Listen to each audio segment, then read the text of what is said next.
Life in Hurt Village is tough.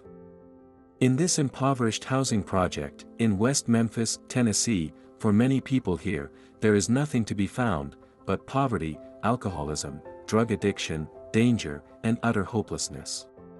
Very few get to come out of Hurt Village and have a productive and successful adult life. Fewer still are those who can leave Hurt Village and afford life on the other side of Memphis, in any one of the few affluent neighborhoods, where children are cared for by parents who can afford to bring them to a good school and give them a life of comfort. Little did Michael Oher know that he would get to live in these two very different worlds. The hardships and traumatic experiences he's endured as a kid in Hurt Village will take him to a place where he will find a purpose and a future, surrounded by people who shower him with love and compassion. It is here that he will find a home and a family. Michael is a big kid for a 17-year-old. He could have used his size to become a thug in Hurt Village, like his friends who left school and became gang members. Thankfully, he didn't because, despite his imposing size, he is a shy, mild-mannered young man. And for his size, Michael is agile, a rare quality to find in a big kid. Bert Cotton, the football coach at Wingate Christian School, saw his potential as an outstanding athlete and wanted to give him a shot.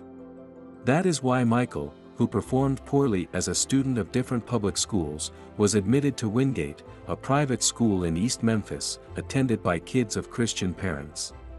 Big Mike is a child from a broken home who got in and out of many foster homes, all the while growing up around gangs, drug addiction, poverty, and crime. Coach Cotton was convinced that Michael has pent-up aggression that could be appropriately harnessed once the young man starts playing a very physical contact sport, such as football, under the guidance of a mentor.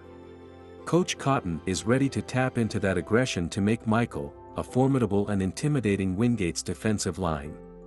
Combine that controlled aggression with his size and speed, and he will become an imposing defensive presence and a great offensive tackle. But things didn't happen as quickly as Coach Cotton had anticipated. He will find out soon that Michael is a complex young man. And so will the Tuohys. It was sheer fate that Michael and the Tuohy family crossed paths one chilly November evening, the eve of Thanksgiving. Husband and wife, Sean and Leanne, drove home with their son SJ when they spotted Michael walking alone in the cold.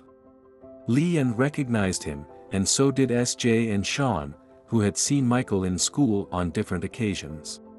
The Tuohys are headed home, where their warm beds await them, while Michael, who had nothing on but a shirt, a pair of shorts, and worn-out rubber shoes on a freezing evening, is headed to a closed gym where there is enough heat to keep him warm through the night. They could have gone their separate ways after that brief roadside encounter, but Leanne was curious about where the young man was going, very late in the evening.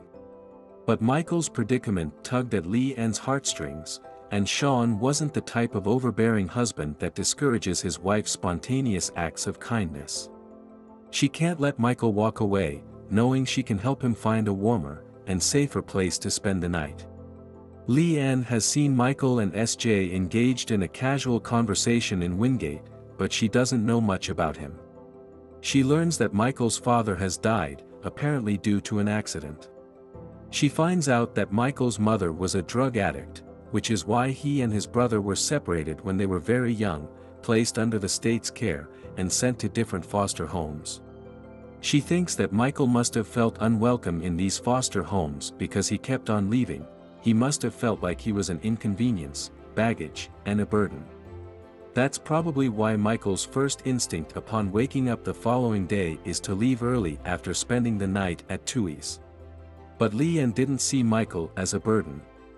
She wanted to help the young man find a place to sleep for one night, or a house where he could go home and be part of the family, if that was what Michael wanted.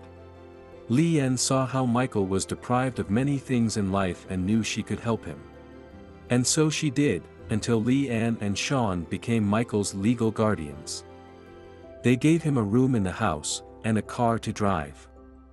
They encouraged him to excel in football. They even got him a tutor, Miss Sue, so his grades will be good enough to qualify for a football scholarship in college. Michael has had his best life so far.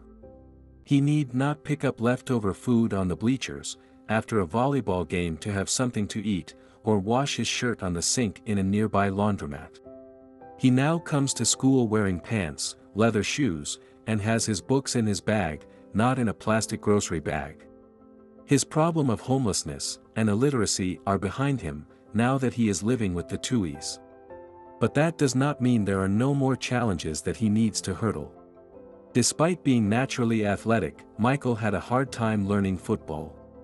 He and SJ got into a car accident that could have ended badly for both of them. He returns to Hurt Village searching for his mother, but she was evicted, and Michael did not know where his mother was. And he got into a fight against thugs with guns when Alton, the gang leader in Hurt Village, made inappropriate comments about Lee Ann and Collins. He was fortunate that he came out of the scuffle unscathed. Michael is not the only one dealing with complex challenges. Despite her tremendous act of kindness, Lee Ann remains burdened with problems she needs to deal with. Her friends made fun of her decision to help Michael. They even insinuated that Michael could be a threat to her daughter Collins. Lee Ann has to watch football games where her son is the target of racist comments. She also has to worry about Michael's academics and, eventually, Michael's choice of school for college should he qualify. She wants Michael to pick the University of Mississippi. The most important challenge they have to deal with together is the investigation of the NCAA on the allegation that the Tuohys helped Michael because they want Michael to become an athlete at the University of Mississippi. The NCAA investigator questions the reason of Lee Ann and Sean's motives for helping Michael, making Michael question the sincerity of Tuohys.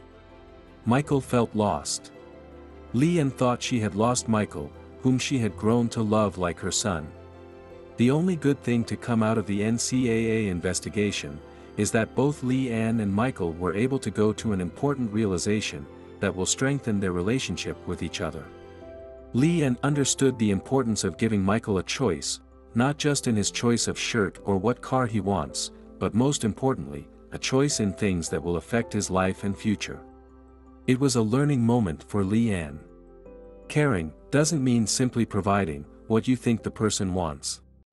An essential part of caring is asking a person what they want, and letting the person make their decision. As for Michael, he finally understood that not everyone would lie to him, threaten, or leave him. Some people will come into his life who will show him kindness and give him love and support, like Lee Ann, Sean, SJ, and Collins, his teachers in Wingate who, unlike his teachers in the past, didn't give up on him, his classmates in school and his teammates in the field, even Tony, Big Tony, Hamilton, who was the one who brought him to Wingate. But they can only do so much. It is up to Michael to let go of his hurtful and traumatizing childhood experiences, to let people in, and nurture faith in them. Because of all the things he was given since he lived with the Tuohys, the most important thing he got, which he did not have before, was the opportunity to trust other people entirely. Michael Oher went on to play in the National Football League. He was drafted by the Baltimore Ravens in the first round of the 2009 NFL Draft. Thank you for watching, and don't forget to subscribe to our channel for more moving stories like this one. We would like to know your thoughts about this story in the comments section down below. A like and share are also welcomed. Have a nice day.